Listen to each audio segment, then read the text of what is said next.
లెంటులోని 37వ దినము బుధవారము. 6-7 మాటల వివరము. విమోచకుడు విజయరూపము. యోహాను సువార్త 19వ అధ్యాయం 30వ వచనం. ప్రార్థన.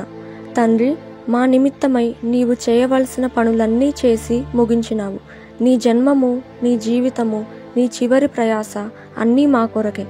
నీ పావన తనువంతయు మా కొరకే ఇచ్చినందుకు వందనములు. ఈలాగు మమ్మును సంపూర్ణులుగా చేయుటకు మా కొరకు చేయవలసిన పనులన్నీ చేసినందుకు స్తోత్రములు. నేడును నీ వాక్య వివరమును దయచేయుదువని యేసునామమున వందించుచున్నాము. ఆమెన్. కలువరిగిరిపై శిలువ ప్రసంగ పీఠముపై నుండి భూమి మీదనున్న పాపాంధకారములో మరణాంధకారమును పాయడుగా చీల్చుకొని పాతాళపు నరకాగ్నిలో నుండి అంధకార అధికారులతో యుద్ధము చేసి అపవాదిని వాని దూతలను నిరాయుధులుగా చేసి శిలువ రక్తము చేత జయోత్సవముతో వారిని పట్టి తెచ్చి అనగా పాతాళములో బంధించి విజయానందముతో పలికిన 6వ మాట.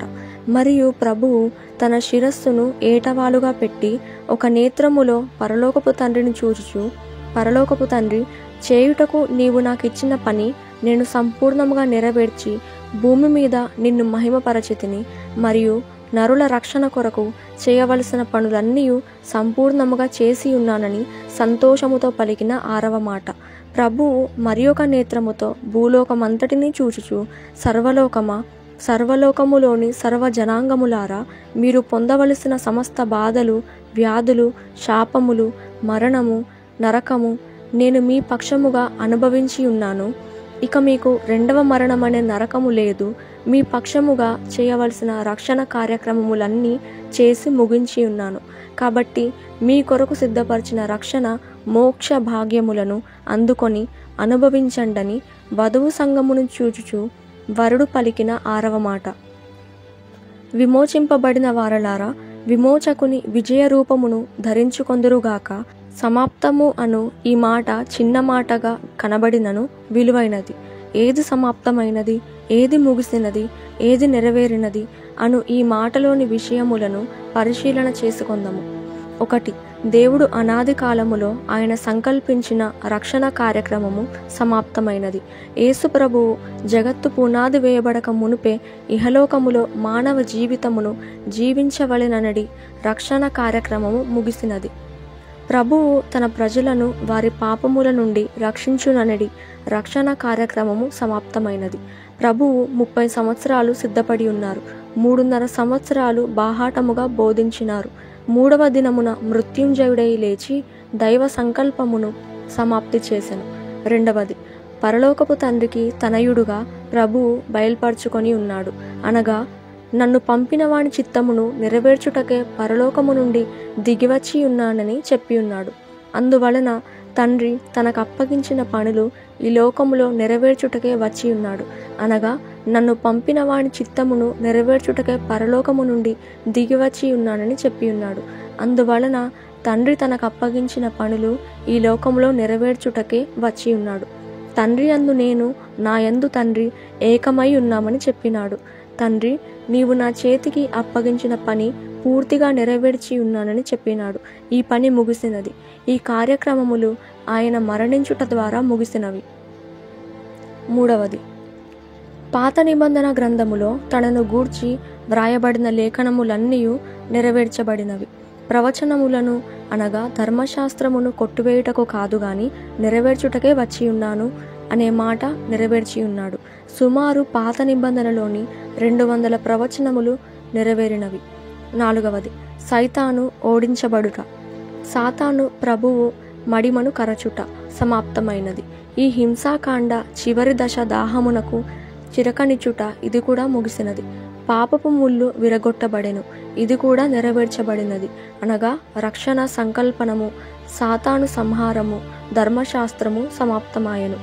సమాప్తమనే చిన్న మాటతో సైతాను తల చితక్కొట్టబడెను. భూమి మీద ప్రభువును సాతాను సిలువ వేయించినది. సమాప్తమైనదనే మాట పలుకుట వలన ప్రభువు కాళ్ళ క్రింద సాతాను సిలువ వేయబడెను. ప్రభువు తాను కాళ్ళ క్రింద త్రొక్కుట మాత్రమే కాక వధువు సంగమునకు కూడా అట్టి అధికారం ఇచ్చెను. రోమీలకు రాసిన పత్రిక 16వ అధ్యాయం 20వ వచనం. ఈ చిన్న మాట ద్వారా పరలోకము నుండి పడద్రోయబడిన ప్రధాన దూత లూసిఫర్ నరకములో ఒక మూలకు త్రోయబడెను. యెషయా గ్రంథము 14వ అధ్యాయం 18వ వచనం. మరియు చీకటి బిలములో బంధింపబడినది. యూదా 6వ అధ్యాయం. పెండ్లి కుమార్తెకు సాతానును వాని దూతలను బంధించు అధికారమును గ్రహింపబడెను. మత్తయి 16వ అధ్యాయం 18వ వచనం. మరియు పరలోకపు తాళపు చెవులు, భూలోకపు తాళపు చెవులు, పాతాళలోకపు తాళపు చెవులు వధువు సంగమునకు అనుగ్రహింపబడెను, అనగా సాతానుకు వాని దూతలకు నిత్య అగ్నిగుండము. ప్రకటన గ్రంథము 20వ అధ్యాయం 10వ వచనం. వధువు సంగముకు యుగ యుగములు సింహాసనాసీనులై రాజ్యమేలు మహాభాగ్యము అనుగ్రహింపబడెను. అట్టి భాగ్యము నేటి దిన ధ్యానమును బట్టి ప్రభువు మీకు అనుగ్రహించునుగాక. ఆమెన్. 7వ మాట. సజీవుడు మహిమ రూపము. తండ్రి, నీ చేతికి నా ఆత్మను అప్పగించుకొనుచున్నాను. లూకాసు వార్త 23వ అధ్యాయం 46వ వచనం. శిలువ ధ్యానోపదేశకులారా, కలువరి శిలువ బలిపీఠముపై వధింపబడిన దేవుని గొర్రెపిల్ల అయిన ప్రభువు పాతాళ గర్భములో ప్రవేశించి పునాదులను పెకిలించి వేసి పాతాళలోకపు పరదైసును పరలోకపు పరదైసుగా మార్చెను. అనగా మొదటి ఆదాము పాపం వలన పరదైసు అను ఏదేను తోట ద్వారము మూయబడెను. అలాగే రెండవ ఆదామైన ప్రభువు శిలువ ద్వారా పరలోక పరదైసు ద్వారము తెరవబడెను. ప్రభువు ప్రారంభములో పలికిన మొదటి మాట తండ్రి. అలాగే శిలువలో మొదటి మాట తండ్రి, చివరి మాట కూడా తండ్రి అని సంబోధించుచు పరలోక తండ్రి వైపు చూచుచు తనయుడు పలికిన 7వ మాట. ఈ మాటను బట్టి చూడగా ప్రభువు తన జీవిత పర్యంతము తండ్రిని ఘనపరచుచున్నారు. తండ్రిలో నుండి తనయుడు వచ్చినట్లుగా తనయునిలో నుండి వచ్చిన పెండ్లి కుమార్తె జీవితాంతము ప్రభువును ఘనపరచుచుండవలెను.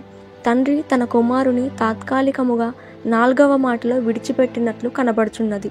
కానీ ఆయన నన్ను విడువలేదు, కాబట్టి నా ఆత్మను తండ్రికి అప్పగించుచున్నానని చెప్పియున్నాడు. ఉదాహరణకు, తల్లి ఒడిలో బిడ్డ పండుకొని తన ఆట బొమ్మను తల్లి చేతికి అప్పగించెను. ఆ బిడ్డ లేచిన తర్వాత తన బొమ్మను తాను తీసుకొనెను.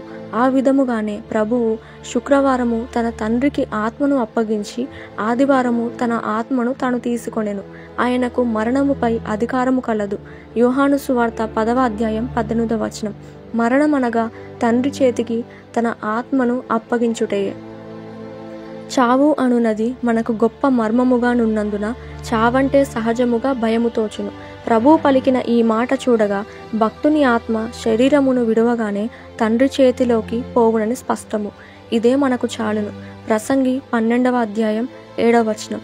మన తండ్రి చేతిలోకి వెళ్ళిన తరువాత నిత్య కాలము మనకు క్షేమము. ఇలాగు మనము ఆలోచించిన మరణమునకు భయపడనక్కరలేదు. తండ్రి చేతిలోకి పోవుటకు ఏ బిడ్డ అయినా భయపడునా భక్తునికి మరణము అట్టిదే. దేవుడు ఆయనతో కూడా వెంటబెట్టుకొని వచ్చును. 1వ తెస్సలేనులకు రాసిన పత్రిక 4వ అధ్యాయం 14వ వచనం. మరియు రెండవ రాకడ దినమున రాకడ విశ్వాసులకు సంతోషము, సన్మాన దినము, అవిశ్వాసులకు అంధకార దినము, ఆపద్దినము. శిలువనాథునికి మానవ శరీరం పోయి మహిమ శరీరం వచ్చినది. అనగా ఆయనకు మరణము, మనకు పునరుద్ధానము. మహిమ దినము, మకుటము ధరించుకొను దినము, విమోచన దినము, విశ్రాంతి దినము. మనము మార్పు పొందుదుము, మేఘముల మీద కొనిపోబడుదుము. శిలువ వీరులారా, శిలువనాథుని ధ్వజమెత్తుకొని సంపూర్ణులముగా పరమునకు సాగిపోవుదముగాక. ఈ దినము పస్కా పండుగ దినము లేక మంచి శుక్రవారము.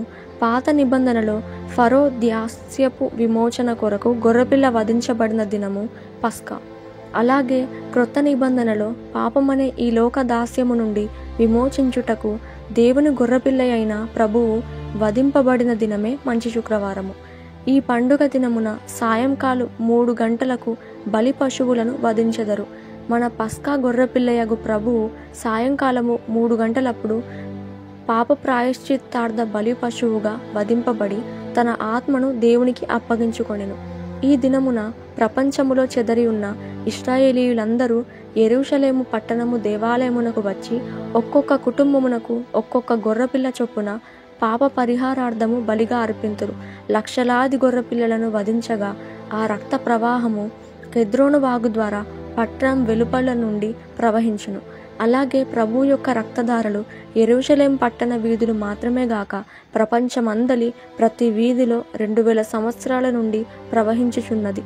మనము నీతిమంతులుగా తీర్చబడు పర్యంతరము ప్రవహించుచునే ఉండును.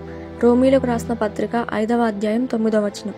తండ్రి అనాదిలో నీలో నుండి బయలుదేరినప్పుడు ఏ మహిమతో ఉన్నానో ఆ మహిమతో నా ఆత్మను నీ చేతికి అప్పగించుచున్నాను అని పలికెను. తండ్రి, నేను పాపలోకములో జీవించినప్పటికీ లోక మాలిన్యమేమీ అంటించుకోలేదు. పరిశుద్ధముగానే తండ్రి నీ చేతికి నా ఆత్మను అప్పగించుచున్నాను అని తండ్రితో చెప్పెను. లోకముతో వధువు సంగమా, నా పిల్లలారా, నేను పుట్టక మునుపు నాకు ఏ మహిమ ఉండెనో ఆ మహిమకు వెళ్ళుచున్నాను. మీరు కూడా అక్కడికి వస్తారు. గనుక మరణించిన తర్వాత తలవంచుతాము, కానీ ప్రభు మీద మరణమునకు అధికారం లేదు. గనుక ముందే తలవంచి మరణమా రా అని పిలిచినారు. సిలువలో ఆయన మరణించి మన మరణమును మరణింపజేశారు. ప్రభు సిలువలో పలికిన 7 మాటల ద్వారా నరులకు సంపూర్ణ రక్షణ, సాతానుకు సంపూర్ణ అపజయము కలిగినది. ఈ 7 మాటల ధ్యానం ద్వారా ధ్యానపరులకు రావలసిన దీవెనలు అనుగ్రహింపబడునుగాక. ఆమెన్.